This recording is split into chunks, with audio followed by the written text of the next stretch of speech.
Hi, everybody. You're reading with Jimmy. This is Jimmy. We're reading completely the part 4 of Guy de Maupassant's The Horla.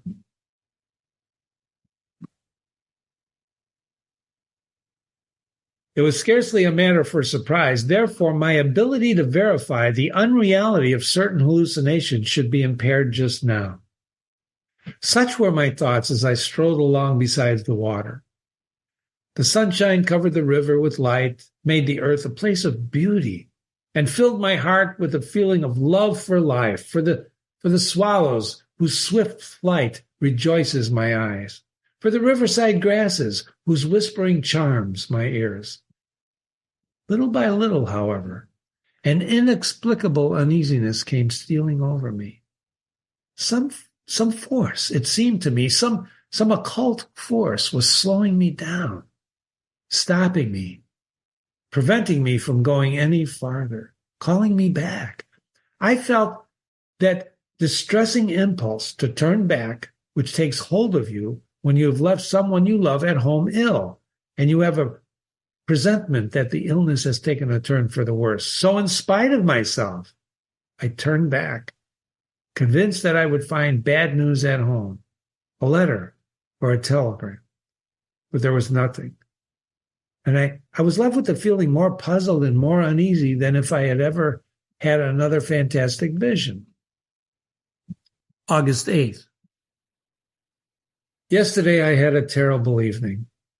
He no longer shows himself, but I can feel him near me, spying on me, watching me, penetrating me, dominating me, and more to be feared when he hides like this, in this way, than if he had revealed his constant invisible presence by supernatural phenomena. I slept well all the same. August 9th. Nothing, but I'm afraid. August 10th. Nothing. What will happen tomorrow? August 11th. Still nothing. I cannot stay at home any longer. With this fear and these thoughts in my mind, I'm going away. August 12th.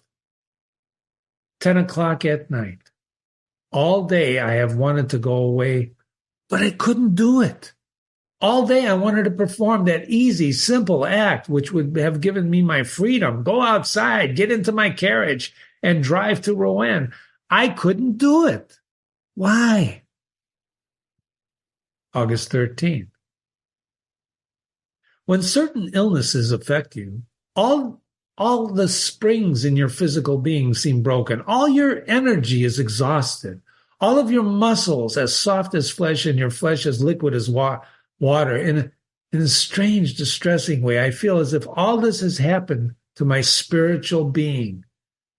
I no longer have any strength, any courage, any control over myself, even any power to set my will in motion. I can no longer will anything. But someone wills things for me, and I obey. August 14th. I'm done for. Someone is in possession of my mind and controlling it. Someone is directing my every act, my every movement, my every thought. I no longer count for anything within myself. I am nothing but a terrified, captive spectator of all things I do.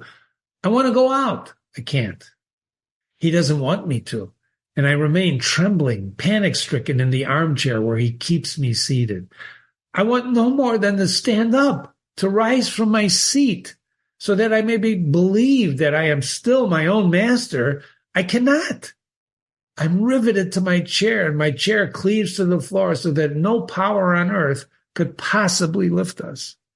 And then, all of a sudden, I must go to the bottom of my garden, pick some strawberries and eat them. And I go. I pick strawberries and I eat them. Oh, God, is there a God? If there is, then deliver me, save me, help me, forgive me, take pity on me, have mercy on me, save me. What suffering, what torment, what terror. August 15th. This is exactly how my poor cousin was possessed and dominated when she came to borrow 5,000 francs from me. She was in the power of an alien will which had entered into her like another soul, a parasitic, tyrannical soul. Is the world coming to an end? But what is this being who dominates me? This unknowable creature, this invisible wanderer of a supernatural way. So, the invisible ones exist. Then why, since the world began, have they never manifested themselves as clearly as they have to me? I have never read of anything like this, the things that have happened to me in my house. If only I could leave it. If only I could go away, flee and never return. I should be saved, but I can't do it. August 16th. Today I managed to escape for 2 hours, and like a prisoner who finds the door of his dungeon accidentally left open, I felt that I was free all of a sudden and that he was far away. I ordered the horses to be harnessed as quickly as possible and drove to Rouen. What a joy it was to be able to tell the man, "Drive to Rouen," and be obeyed. I stopped at the library and asked them to lend me Dr. Hermann Herstauss's great treatise on the unknown inhabitants of the ancient and modern worlds. Then, just as I was getting back into my carriage, I meant to say, "Drive to the station." But instead I shouted in such a loud voice that the passers-by turned around. "Drive home!" And I fell back on the cushions of my carriage, utterly panic-stricken. He had come back and taken possession of me once more. August 17th. What a night! What a night! And yet it seems to me that I ought to feel pleased. I read until 1 o'clock in the morning. Hermann Herstauss, a doctor of philosophy and theology, has written a book on the history and manifestations of all the invisible beings who haunt mankind or who haven't been invented in men's minds. He describes their origins, their domain, their powers, but none of them is at all like the one who's haunting me. It's as if ever since man has been capable of thought, he has had a fearful presentiment of some new being, more powerful than himself, his successor in this world, and, feeling the proximity of this master, was unable to guess at its nature. So he created in his terror the whole fantastic host of occult beings, vague phantoms born of fear. Well, after reading till 1 o'clock in the morning, I went and sat down by my open window to cool my head and refresh my mind in the gentle night air. It was warm and fine. How I would have enjoyed the night in former days. There was no moon. The stars shimmered and twinkled in the depths of the dark sky. Who lives in those worlds?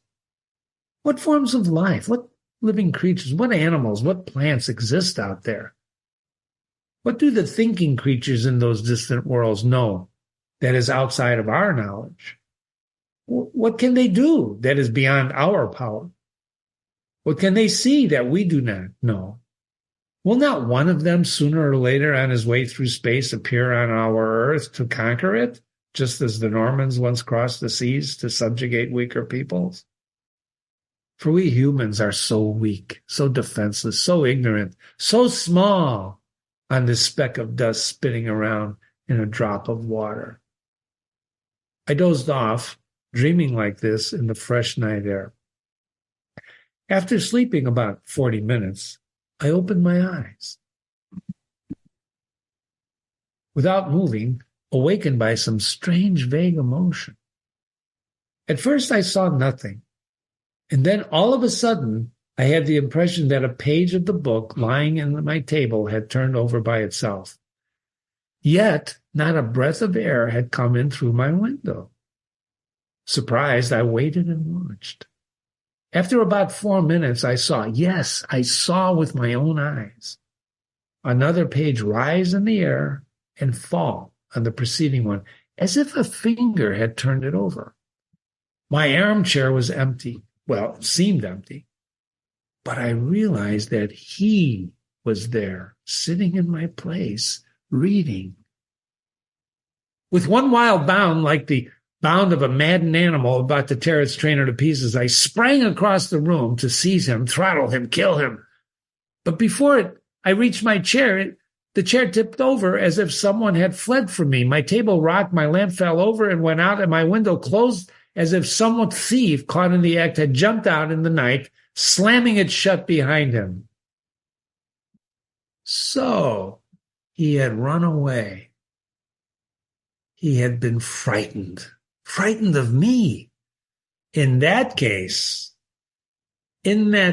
tomorrow or the day after or someday in the future, I shall be able to seize him between my hands and force him to the ground. Don't dogs sometimes bite their masters and fly at their throats? August 18th. I have been thinking all day, oh, yes, I shall obey him, follow his impulses, carry out all his whispers, I'll carry out all his wishes, make myself humble, servile, submissive. He has the upper hand. But a time will come. August 19th. I know everything. I've just read this in the Revue du Monde Scientifique. A curious item of news has reached us from Rio de Janeiro, an epidemic of madness comparable to those waves of collective insanity which affected the peoples of Europe in the Middle Ages is raging just now in the province of Sao Paulo. The frenzied inhabitants leave their houses, desert their villages, and abandon their fields, saying that they are pursued, possessed, and dominated like human cattle by an invisible, though intangible beings, vampires of some sort, who feed on their vitality during their sleep and also drink water and milk without apparently touching any other form of food. Professor Don Pedro Hernandez, accompanied by several leading doctors, has left for the province of Sao Paulo to study on the spot the causes and symptoms of this extraordinary madness and to recommend to the emperor those measures which he considers most likely to restore the delirious inhabitants' sanity. Now I remember the splendid Brazilian three-master which sailed past my window on May 8th. On her way up the Seine. I thought she was so pretty, so white, so gay. But the being was on board, having come all the way from that far-off land where his race was born. And he saw me. He saw my White House, too. And he jumped ashore from the ship. Oh, God. Now I understand. Man's reign on earth is over. He has come. He, whom the primitive peoples dreaded in their early fears, who was exorcised by anxious priests and summoned on dark nights by sorcerers who never ever saw him, whom the presentments of the world's temporary masters endowed with the monstrous or pleasing forms of gnomes and spirits and genies and fairies and hobgoblins. After these crude concepts of primitive fears, men of greater capacity came to see him more clearly. Mesmer guessed at this essential character, and it is already 10 years since the doctor discovered the precise nature of his power before he exercised it himself. They have played with this weapon of the new Lord, the imposition of a mysterious will upon the enslaved minds of men. They call it magnetism, hypnotism, suggestion, heaven knows what else. I've seen them toying with this terrible force like foolish children. Woe to us! Woe to man! He has come. What is it? What's his name? It's as if he's shouting his name in my ear and I can't hear it. What? Yes, he is shouting it. I'm listening. I can't say it again. The Horla. I heard it. The Horla. It is he, the Horla. He has come. Oh, the vulture has eaten the dove, and the wolf has eaten the lamb, and the lion has devoured the sharp-horned buffalo, and man has killed the lion with arrow, sword, and gun, but the Horla is going to make of man what we have made of the horse and the ox, his chattel, his servant, and his food, by the mere exercises of his will. Woe to us! And yet, Sometimes the animal rebels and kills its trainer. I, I, I could, but I must recognize him. I must touch him, see him. Scientists say that an animal's eye is different from ours and can't see as ours does. And my eye cannot make out this newcomer who is oppressing me. Why not? Now I remember the words of the monk on Mount St. Michael. Do we see 100,000 part of all that exists? Take the wind, for instance, the greatest force in nature, which knocks down men, blows down buildings, uproots trees, whips up the sea into watery mountains, destroys cliffs, and hurls great ships onto the reefs. The wind, which kills, whistles, groans, and roars. Have you ever seen it? Can you see it? And yet it exists. And then I thought, too, my eyes are so weak, so imperfect, that they can't even make out solid objects if they are transparent like glass.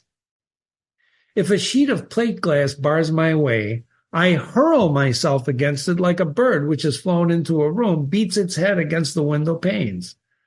Countless other things deceive and mislead my eyes. So it's no small wonder that they should be unable to distinguish the new object which allows light to pass through. A new being. Why not? Such a being was bound to come. For why should we be the last?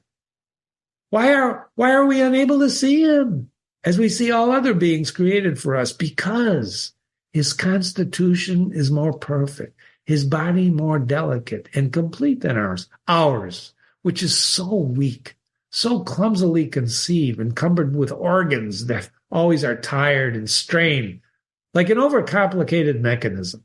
Ours, which lives like a plant or an animal, feeding laboriously on air, grass, meat, a living machine subject to disease, deformity, decay, short-winded, ill-regulated, simple, complex, ingeniously ill-made, crudely and delicately constructed, a rough model of a being which might become intelligent and impressive. There have been so few different creatures in this world, from the oyster to the man. Why not one more?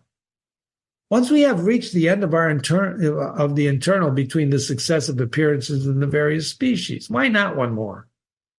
Why not other trees bearing huge bright flowers, filling whole regions with their scent? Why not other elements than fire, earth, wind, and water? There are only 4 of them. Only 4 of those sources of life and strength? What a pitiful number. Why not 40, 400, 4,000? How poor, mean, and wretched everything is. Grudgingly given, poorly designed, clumsily made. Think of the grace of the elephant and the hippopotamus. Think of the elegance of the camel. But what about the winged flower, the butterfly? You'll say, well, I can imagine a butterfly as big as 100 worlds, with wings whose shape, beauty, color, and movement I cannot find the words to describe. But I can see it, going from star to star, refreshing and perfuming them with the gentle, harmonious breath in its passage. And peoples of the universe watch as it's going by in an ecstasy of delight. What's the matter with me? It's he, the Horla, who's haunting me, filling my head with these mad ideas. He is in me. He's taking possession of my soul. I shall kill him. August 19th. I shall kill him. I have seen him. I sat down yesterday evening at my table and made a great show of concentrating on writing. I knew very well that he would come and prowl around me, very close to me, so close that I might perhaps be able to touch him, to seize him. And then I should have the strength of a desperate man. I should have my hands, my knees, my chest, my forehead, my teeth to strangle him, crush him, bite him, tear him to pieces. I watched for him with all my senses on the alert. I had lit my lamps and 8 candles on my mantelpiece, as if I thought that all this light would help me make him out.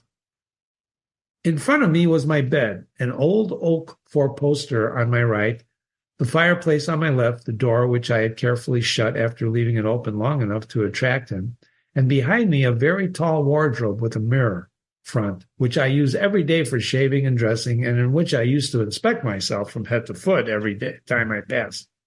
So there I was, pretending to be busy writing in order to deceive him, for he was watching me. And suddenly I was certain that he was reading over my shoulder and that he was there brushing against my ear. I jumped up with both hands outstretched, spinning around so fast that I almost fell. It was as bright as day, but I could not see myself in the mirror. It was empty and bright and full of light my reflection was nowhere to be seen. And yet I was standing right in front of it. I could see the whole limpid piece of glass from top to bottom, and I stared at it with panic-stricken eyes, unable to take a single step, to make the slightest movement, knowing that he was there, that his invisible body had swallowed up my reflection, but aware that he was going to escape me again. How frightened I was. And then all of a sudden, I began to see myself in the mist at the back of the mirror, as if I were looking through a sheet of water. And it seemed to me that this water was slowly gliding away left to right, so that my reflection was becoming clearer every moment. It was like the last stage of an eclipse. What was hiding me did not seem to have clearly defined outlines, but a sort of opaque transparency, growing gradually lighter. Finally, I was able to see myself completely, as I do every day when I look in the mirror. I had seen him. The horror of it lingers still with me, making me shudder when I think of it. August 20th. I must kill him, but how? Seeing that I can't touch him. Poison? But he would see me putting it in the water. Besides, would our poisons have any effect on the invisible body? No, certainly not. Well, then how? How? August 21st. I've sent for a locksmith from Rouen, and I've asked them to fit my room with iron shutters, such as certain private houses in Paris have on the ground floor to keep out burglars. He's also making me a door to match. I've got myself a reputation of a coward, but what do I care? September 10th, I'm in Rouen, the Hotel Continental. It is done. It is done. But is he dead? I'm still badly shaken by what I've seen. Yesterday, after the locksmith had put my iron shutters and my iron door, I left everything open until midnight, even though it was beginning to get cold. All of a sudden, I felt that he was there, and I was filled with joy, an insane feeling of joy. I stood up slowly and strolled up and down the room for a long time so that he would suspect nothing. And then I took off my shoes and casually put on my slippers. And then I closed my iron shutters. And sauntering back to the door, I closed that door too, double locking it. I returned to the window. I secured it with a padlock, putting the key in my pocket. Suddenly, I realized that he was circling excitedly around me, that he in his turn was afraid, and that he was ordering me to open the door and let him out. And I almost gave way, but I held fast in the end. And instead, standing with my back to the door, I opened it up a little way, just far enough for me to slip out backwards. And as I am very tall, my head touched the lintel. And I was sure that he could not have escaped. And I locked him in by myself, all by myself. How wonderful. I had him.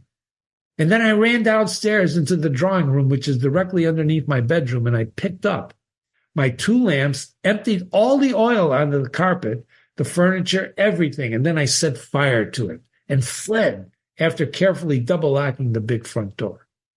I went and hid at the bottom of my garden in a clump of laurels. What a time it took. What a long time. Everything went dark, silent, still, not a breath of air, not a single star. Just mountainous clouds, which I could not see, which will lay heavily, oh, so heavily on my soul. I watched my house and I waited. What a long time it took. I was beginning to think that the fire had gone out by itself, or that he had put it out. when one of the ground floor windows fell out under the pressure of the fire, and a flame, a great red yellow flame, a long, soft, caressing flame, licked its way up the white wall to the roof. A glow of light poured out over the trees, the branches, the leaves, and a shudder of fear ran through them too. The birds awoke. The dogs started howling. It seemed as if dawn were breaking. And then two more windows exploded, and I saw the entire ground floor of my house was now just a raging furnace. And then a cry, a terrible cry. The heart-rending cry of a woman rang through the night, and two dormer windows were flung open. I had forgotten my servants. I saw their terrified faces and their waving arms. Then, frantic with horror, I started running towards the village, shouting, "Help! Help! Fire! Fire!"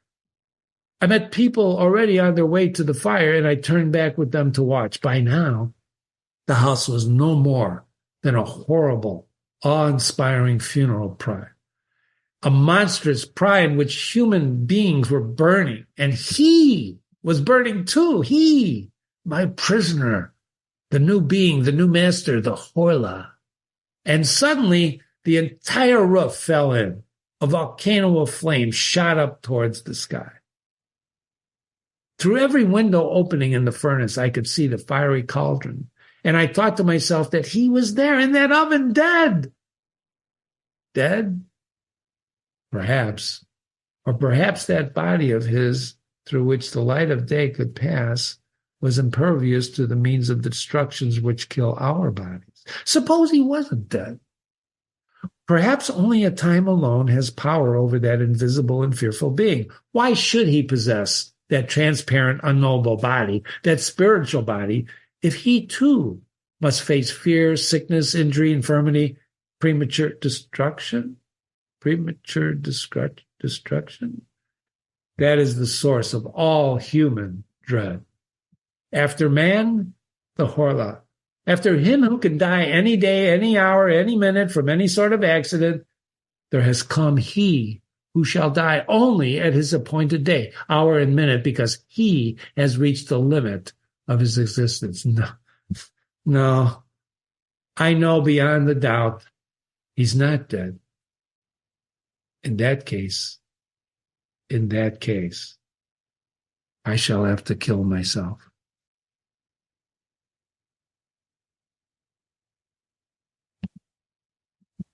Be sure to listen and read all 4 parts of the analysis to this story. This is Jimmy. This is the conclusion of The Horla by Guy de Maupassant.